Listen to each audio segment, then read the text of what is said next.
известам јавноста дека веќе во Министерството за здравство е формиран штаб кој што е во комуникација со сите здравствени установи кои што згрижуваат пациенти кои што се дојдени од Кочани. Јас би сакал да ги кажам бројките од преска известив, меѓутоа немавме официјални бројки, сигурни бројки. До сега се 148 пациенти згрижени низ болниците во Македонија, на хируршки клиники се 31, во детска хирургија 4, на Карил се 16, на пластична хирургија 11. Во градска хирургија се 27 пациенти, на 8 септември се 17 пациенти, во Штип се сега 39 пациенти и во Кочани се 30 пациенти исто така. Неколку пациенти се во критична состојба, тоа се околу 18 пациенти, меѓутоа сигурен сум дека здравствените работници во сите овие болници го даваат својот максимум. Ние сме мобилизирани максимално, сето тоа што треба за третман на пациентите е ставено во функција, така да со дополнителни информации сигурно ќе излеземе малце подоцна.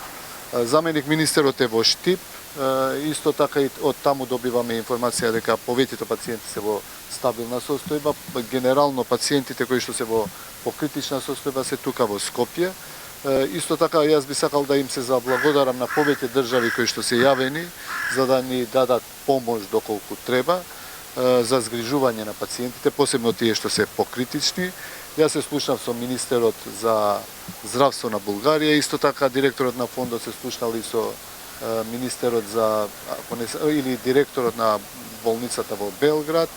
Од Холандија исто така ни се јавени колеги, така да ќе видиме следните 30 минути ќе одлучиме кои се тие пациенти кои што треба да се згрижат надвор од државата. Меѓутоа, тие што се згрижени тука, потполна грижа имаат, сите лекови и средства кои што треба за да бидат подобри овие пациенти. Наскоро, како Министерство за здравство, ќе излеземе и со официјален телефонски број на која што родителите можат да се јавуваат за пациентите кои што се тука на клинички центар за да добиваат информации каква е состојбата на нивните деца.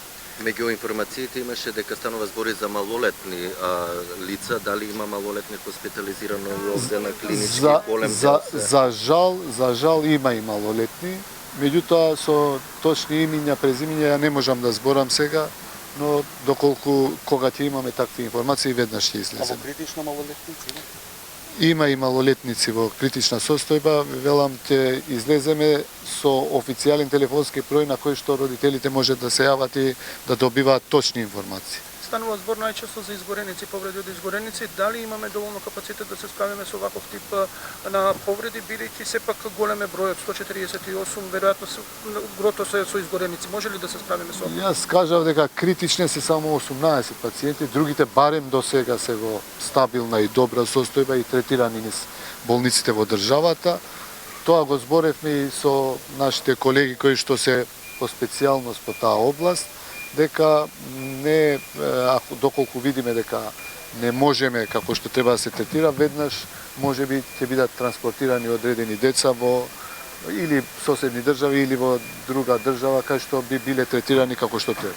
Поради големиот интерес од јавноста, каде можеме да умите јавноста да добиваме попрецизни информации? Рековте штаб, кризен штаб, дали ќе може барем ревностно и едно лице? Кризен штаб, значи доктор Огнен Костовски е во и докторката Срцева, професор Срцева, ќе бидат особите со кои личностите со кои што ќе добивате информации. Бесник Амити од Министерството исто така е одговорен во кризниот штаб од кој што може да добиете информации во секој момент.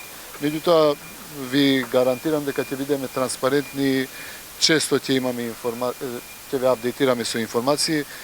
Ние нон-стоп сме во комуникација, било кај да бидам сега ќе одам за Штип и за Кочани, меѓутоа со колегите сме нон-стоп во комуникација и ќе дадеме информации од таму и за се што се случува ново и што е од интерес за јавност. Еве слушаме во моментот ново амбулантно возило. Имате ли најава од болниците од Штип и од Кочани, дали има некои што во моментот влошуваат, имаат потреба од транспорт за Пред Скопје. малку се слушнав со заменик министерот, ви кажав дека заменик министерот е во Штип.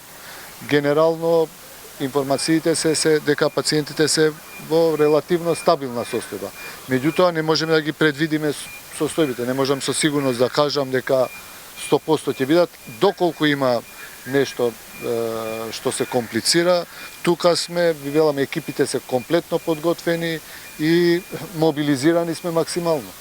Дали има доволно крв, бидејќи се Имаме крвни деривати, лекови, се што треба, се имаме доволно, кадарот комплетно ни е ангажиран, сите капацитети што ги имаме како министерство. Благодариме. Благодарам.